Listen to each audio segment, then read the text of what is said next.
Sedicom, ikigo ca Diyoseze nkuru ya Bujumbura co kumenyesha amakuru. Ese Kristo yomenyekana?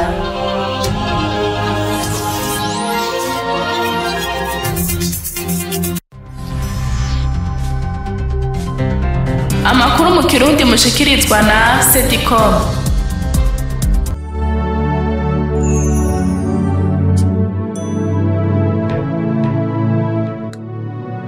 Amahoro neza bakunzi ba Diyoseze nkuru ya Bujumbura, sangwe ikaze muri ano makuru yo kuva ku igenekerezo rya 13 gushika igenekerezo rya 19 ndamukiza, mukategurirwa n'ikigo ca Diyoseze nkuru ya Bujumbura cyo kumenyesha amakuru Sedicom, mukakurikirana kuri website 3 akaburungu Archdiocese de Bujumbura kaburungu BI, akabagizwe n'ingingo zikurikira.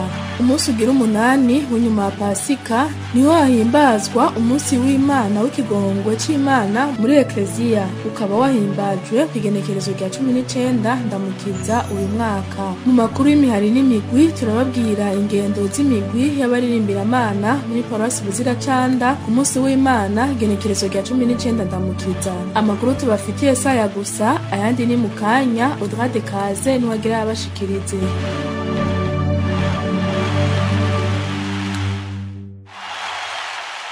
Ndasubiye kuba ikaze kuw'Imana wa kabiri wo mu gihe ca Pasika ku igenekerezo rya 19 ndamukiza uyu mwaka, wari umunsi mukuru w'ikigongwe c'Imana kuri Paroisse Mikayeli Mweranda. Karakanyamuneza kadasanzwe uko bakira umushitsi w'iteka nyene cubahiro Musenyeri Gervase Banshimiye ubusa, umwepiskopi mukuru wa Diyoseze nkuru ya Bujumbura. Baraheza basangira n'igisabisho c'inkuka ya misa cari kirongowe n'uwo mwepiskopi nyene, kikaba catanguye ku gihe c'isaha 2 zo mu gatondo. Musigure jambo ry'Imana, Musenyeri Gervase Banshimiye ubusa yashimikiye ku bisomwa bisanzwe bitegekanijwe kuri uyo munsi. Akaba rero yibukije ingene Toma umutumwa ari we yanse kwemera ivyo abatumwa bagenzi biwe bari bamubwiye ko Yezu yazutse. Yahavuye avyemera inyuma yaho Yezu amwiyeretse, akabona inkovu z'imisumari bamuteye ku musaraba niyo mu rubavu aho bamusogose, arava aremera. Imigirwa y'iyo nkuka y'imisa yarabandanije nk'uko bisanzwe gushika iheze. Icubahiro umwepiskopi akaba yasozereye inkuka ya misa ku muhezagiro w'icese utegekanijwe ku munsi mukuru w'ikigongwe c'Imana. Inkuru twashikirijwe na Plavia Kayoya wo muri Paroisse Mikayeli Mweranda. Abakristo bahurikiye mu mubano witiriwe Yezu Munyakigongwe wo muri Paroisse Muvyeyi w'ikigongwe mu Kanyosha, marahimbaje umunsi mukuru umuvunyi wabo, bongera bigina isabukuru y'imyaka 12. Uwo mubano maze kakaba kabaye n'akaryo kandi ko kubisikanya hagati y'umusuku mushasha n'uwahahora ku munsi w'Imana igenekerezo rya 19 ndamukiza. Ido nido na Gonzalve Ntashimikiro. Ubwo rubanza rwo kwigina imyaka 12 mubano witiriwe Yezu Munyakigongwe maze guhimbaza umunsi mukuru umuvunyi wabo hamwe no kubisikanya hagati y'abasuku gwatanguriye ku gisabisho c'inkuka y'imisa yaherejwe isaha 4 n'igice muri Paroisse Kanyosha. Abo bakristo bakaba baboneyeho n'akaryo ko gukengurukira Imana mu gutanga amashikanwa. Inyuma y'ico gisabisho babaye hamwe n'abatumire babo, bakaba baci basangira inzimano. Byose bimenya Imana nyuma y'ugo rubanza yatumenyesheje ko mu myaka 12 yaramaze ari umusuku wo mubano yahungukiye bitari bike, ariko kandi vyamugoye nuko hari abakristo batari bake bafise amikoro make basanze baba muri uwo mubano witiriwe Yezu Munyakigongwe batashoboye gufashwa nkuko vyari bitegerezwa. Umubano wafashije gutera imbere mu bukristo, uretse kuba naburongoye narize bitari bike mu bijanye no kubana n'abantu, kumenya abantu ngene bameze, hanyuma tugafashanya tugasangira igisabisho, tugasangira n'ibindi bikorwa by'umubano. Mu byo vyarangoye byinshi cyane nuko basanga umubano urimo abantu bafite amikoro make benshi. Mu vyatugora rero nuko vyatuma tutaronka imfashanyo tubaha. Nayo Jean Marie Niyongabo umusuku mushasha wo mubano yamenyesheje ko kuba yaratorewe ubusuku bw'uwo mubano ata bintu vyinshi bizomugora, ariko kandi agatumirira abo bakristo kubandanya n'umwete mu kwitabira ubutumwa burangurirwa mu mubano. Dushira imbere cyane gusenga, kwinhaza Imana, gufashanya, kurabana hagati y'abantu bafite ibibazo nk'abagwayi, nk'ababuze ababo canke ingorane zabaye, n'akaye kamotera komite nshasha mugiye kurangura ubwo butumwa, eka mbere n'abakristo bari mu mubano witiriwe Yezu Munyakigongwe. Ico no basaba n'ukugamuka gusa bakaza baritaba akamo tubatera kuko natwe tuba twagakuye kubadukurira aho ndavuga ngo mu nzego za paruwasi. Nayo Jean Dodier Ndikumana umukristu ari mu mubano witiriwe Yezu Munyakigongwe kuvuga itangura akaba kandi akwijeye iyo myaka 12 yaratubwiye akamaro ko kuba hamwe n'abandi bakristu mu mubano. Yongera kandi amagarira abakristu bataritabira ubutumwa bwo mu mubano guhamvya abandi gutyo bakareka kuba banyamwigendako. Twanyeshe ko umubano witiriwe Yezu Munyakigongwe wavutse mwaka 2008 umwaka umwe inyuma y'ivuka rya paruwasi mu Kigongwe ya Kanyosha. Uyu mubano rero ukaba witiriwe umwana w'umuvunyi w'iyo paruwasi. Mwamenya kandi ko mu ntumbero yo gufasha gukomeza ukwemera k'urwaruka rwo muri uwo mubano abasuku babo batanguje umuvukano w'urwaruka bitiriye Remi Mweranda muri paruwasi Kanyosha. Gonzave Ntashimikiro ku bwa Sedicom. Amakuru y'igisata c'ibidukikije, imvura y'umwuzurira yaguye mu ijoro ryo ku munsi w'Imana genekerezo rya 19 ndamukiza rishira ku munsi wa mbere genekerezo rya 20 ndamukiza yatumye uruzi Rusizi rwuzura rurasesa mu mihana yo muri zone Gatumba. Imihana ishika 5000 ikaba yaratwawe n'imyuzurira harimo n'iyigize imibano itandukanye y'abakristu ba paruwase yaho mu Gatumba. Patiri Martin Ibitanga, patiri mukuru wa paruwase Gatumba, aratubwira uko vyifasha ubu n'ingene paruwase itegekanya kugarukira kuri abo bakristu. Yavuganye na Patiri Diodone Niyibizi kuri telefone. Ku munsi wa Mungu uheze haraguye imvura cyane cyane mu misozi ruguru ituma uruzi Rusizi rwuzura hanyuma rurasesa rurakinzira rutuma ruca mu bakristu mu bibano bitandukanye paruwase hanyuma mbere nayo mazi amaze guhanze ya Tanganyika atuma na Tanganyika rutuka ruronona mu bibano itari mike igize paruwase yacu ya Gatumba ku buryo novanye ibice 50-60% vyigize paruwase ubu abakristu bari mu ruhagarara kubera ayo mazi. None abantu babayeho gute?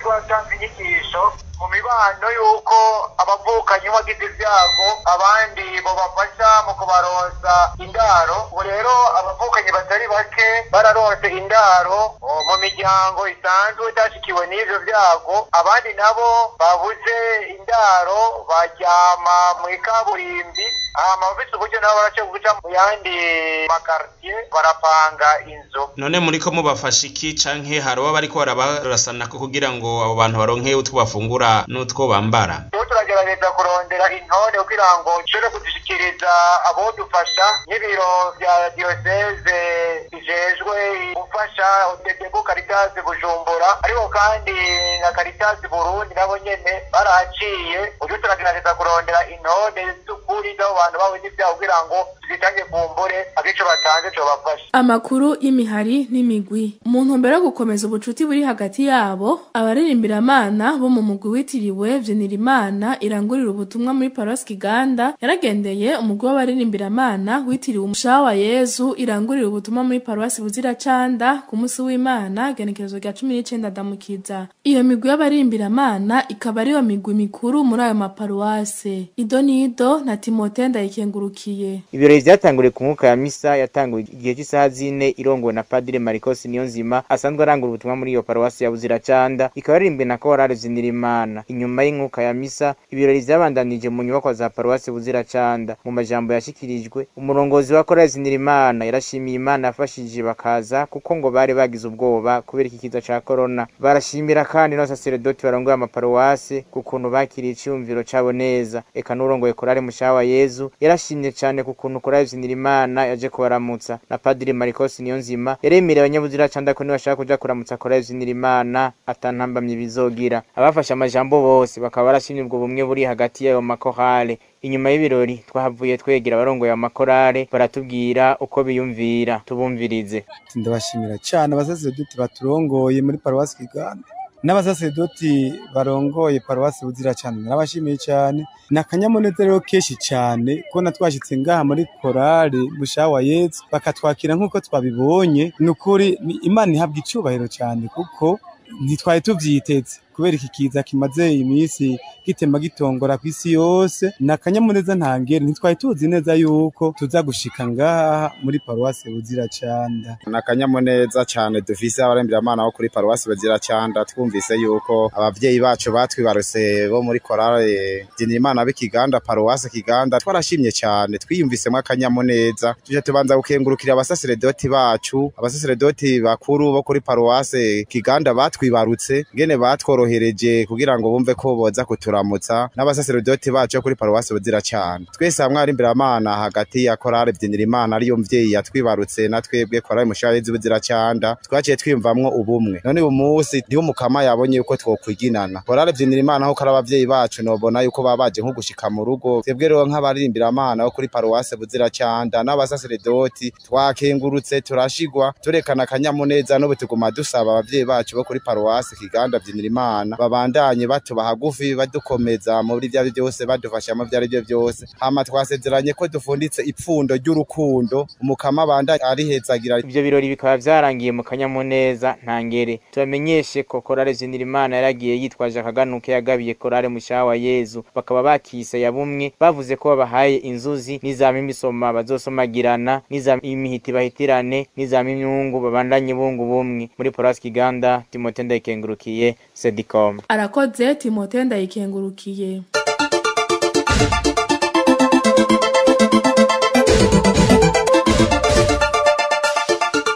Tukirima y'imihari n'imigwi nyene ku munsi w'Imana igenekerezo rya 19 Ndamukiza, kari akanyamuneza kadasanzwe ku ishuri Tabariro Gifota rikukira paruwasi yitiriwe Papa Yohani wa 23 y'Ibuziracanda, aho bari baramutse bakira abashitsi b'umugwi w'abaririmbira-mana witiriwe Umweranda Gregory wa mbere bo muri paruwasi Mwaro iri muri diocese nkuru ya Gitega. Bakaba bari baje kunga ubumwe bw'abana b'Imana hagati y'umugwi w'abaririmbira-mana b'umuco bo ku ishuri Tabariro Gifota. Idonido na Donatien Munezero. Ibirori by'inkuka y'imisa byaciye bitangura isaha 4 n'igice zo mu gatondo, birongowe n'umwibutsamana w'imihari n'imigwi y'ubutumwa bwa Ecclesia Katolika muri paruwasi Mwaro, Patiri Sylvestre Vyumvuhore, aho musiguro y'ijambo ry'Imana yamenyesheje abaraho ko mu gihe c'amagorwa mbere n'amahigwe boguma bafatanye mu nda. Nitumwumvirize. Mu gihe c'amagorwa duhamagariye kuguma dufatanye mu nda. Abatumwa kumvise yuko bagumye bibereye hamwe, maze banamiye hamwe, bemanza amagorwa hamwe, umukama nawe araheza aza kubiyereka. Nta nkeka rero nitwarinda amagorwa turi kumwe, turi umuryango, twabaye abafatanye mu nda, Yezu nawe azoza kutwiyereka nk'ukwiyeretse abatumwa, maze ahari umwiheburo agarukana umwizero, ahazana amahoro, ahazana akanyamuneza. Inkuka y'imisa irangiye, umugwi w'abarimbiramana b'umuco bo ku gisata ca Fota bari baramutse bagenderwa hamwe n'umugwi w'abarimbiramana bitiriwe Gregory wa mbere Mweranda bo muri paruwase ya Mwaro, baciye bahurira hamwe barasangira amasaka nayo. Umukuru arongoye korale y'Imwaro aragaragaza akanyamuneza yumva afise. Tukazoburaga n'abari nyuma yacu bakabandanya batuvoma ko ibyiza by'urukundo, hama kugira ngo tubandanye tumenyesha Imana mu kuririmba. Umunsi mukuru wasozerewe n'ubukengurutsi bw'umusaseredoti Patiri Sylvestre Vyumvuhore, yari yaherekeje uwo murwi w'abaririmbira-mana, acagira ko arabatekera n'impanuro nyinshi, aho yabamenyesheje ko boririmbira Imana n'umutima wabo wose kandi mukuri, bakisunga cyane cyane Cecilia Mweranda umuvunyi w'abaririmbira-mana. Ku bwa Sedicome, paruwasi Buziracanda, Donatien Munezero. Umugwi w'abasomyi b'ijambo ry'Imana basoma mu rurimi rw'ikirundi bo muri paruwasi Tirogesi no Mweranda mu Buyenzi, ku munsi w'Imana igenekerezo rya 19 Ndamukiza niho haba ibisikanya hagati y'umusuku yahora n'umusuku mushasha yari yatowe. Idonido na Alexis Niyonkuru. Imbere yuko haba iryo bisikanya, bakaba batanguriye ku nkuka y'imisa yaherejwe isaha 4:30. Inyuma y'iyo nkuka y'imisa abasomyi baca bakoranira hamwe mu nyubakwa imwe ya paruwase, aho bashoboye kwiginana mu gusangira amasaka nk'uko bari basangiye n'amasakramentu mu nkuka y'imisa. Ivyo birori bikaba bikaba vyari vyatewe iteka na patiri mukuru w'iyo paruwase Nsanzugwimo Mariko afatikanije na patiri Frederic Rimo hamwe n'abandi batumire biteka kwijambo ryashikirijwe n'uwarasanzwe arongoye uwo mugwi Ndayijeje Fulgence akaba yarashimiye cyane patiri mukuru ababikira hamwe n'umusuku asanzwe arongoye inama mpuzamihari kukungene bakoranye neza mu myaka ibiri muri ubwo butumwa akaba yarashimiye abasomyi b'ijambo ry'Imana kukungene bitanze batiziganya atagira ko ahereza umusuku mushasha ibikoresho vyahora bikoreshwa abasomyi akaba yaramusavye kuzobandanya aho batashoboye gushika nawe azoshobore kuhabashikana kusanzwe yari yaratowe Elias ntawuhora hiriwe kwijambo yashikirije akaba yaremeye ko azorangura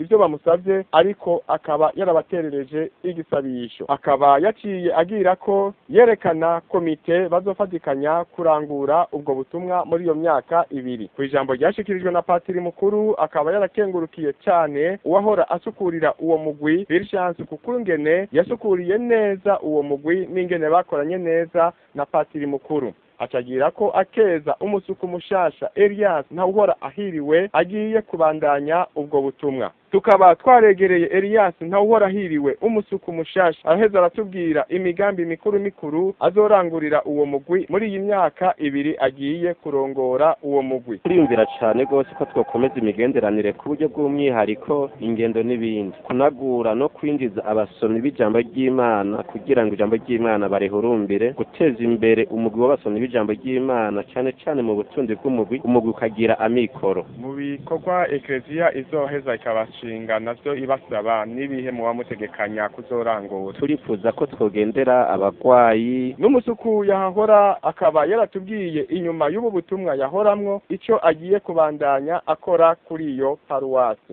nuko tuzobandanya turi hafi y'abasomyi ijambo ry'Imana nk'imboneza bace batwizera badushinga amabanga yuko twoba abahanuzi bakuru tugereza kuza turahanura tubandanya kuza turabunganira mu namashinga bikorwa bashinze natwe badushizemo turimwo ivyo birori biheza bisozerwa n'umuhezagiro watanzwe na patiri mukuru w'iyo paruwase kubatowe bagiye kurangura ubwo butumwa hanyuma y'uwo muhezagiro w'abatowe acatanga umuhezagiro w'abaraho bose maze ibirori biheza bisozerwa mu kanyamuneza bose bariko bariginana Alexis niyo nkuru paruwase Saint Augustin kubwa Sedicome dusozera no makuru ku makuru yandi madiocese abakristo bo muri diocese ya Bururi bari mu kanyamuneza ko guhimbaza iyatigwa mu ibanga ry'ubwepiskopi ry'umwungere wabo mushasha nyene cubahiro Musenyeri Salvatore Niciteretse ku munsi wa gatandatu igenekerezo rya 18 ndamukiza akaba yagenywe na nyene ubweranda Papa Francisco asubirire Musenyeri Venance Bacinoni mwepiskopi w'inararibonye yagiye mu karuhuko ibirori vyabereye ku cicaro gikuru aho haherezwe inkuka y'imisa yari yitabwe na nyene cubahiro Musenyeri Gervase Banshimiye ubusa mwepiskopi wa diocese nkuru ya Bujumbura nyene cubahiro Musenyeri Yoakimu Ntahondereye umukuru w'inama y'abepiskopi katolika b'i Burundi akongera akaba umwepiskopi wa diocese ya Muyinga nyene cubahiro Musenyeri Evariste Ngoyagoye mwepiskopi w'inararibonye wa diocese nkuru ya Bujumbura abepiskopi bose bo mu diocese y'u Burundi abasaserdoti abihebeye Imana abakristo barayike harimo n'abafise amabanga hambaye mu gihugu nyene cubahiro Musenyeri Gervase Banshimiye ubusa arongoye intara y'ubutumwa ya Bujumbura igizwe na diocese ya Bubanza Bururi na Bujumbura akaba ari we yamwatiye muri iryo banga amushikiriza ibimenyetso by'ubwungere n'intebe y'ubwungere Musenyeri Gervase Banshimiye ubusa yaramenyesheje ko umwungere mwiza adategerezwa kuguma mu biro ariko nyabona ko yosohoka agashikira ubusho bw'intama mukama yamuragije umwungere mwiza ategerezwa kuba ari umuntu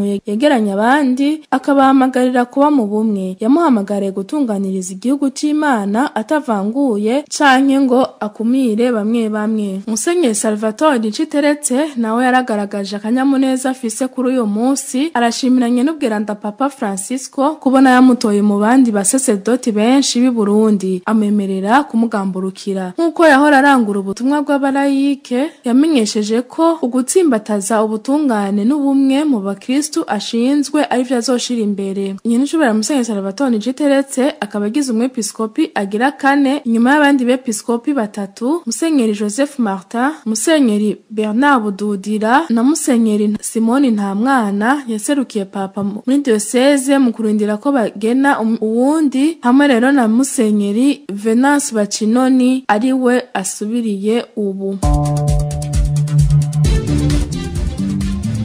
Akaba ari kuri iyo nkuru ndangirije ko ano makuru, nkashimira mwebwe mwese mwafashe akanya ko kuyatega abiri, nkashimira abagenzi banje bafashe kuyatororokanya. Odva Dekaze niwe yariko arabashikiriza, nkaba ndabifurije kuranirwa mu vyanyu vyose.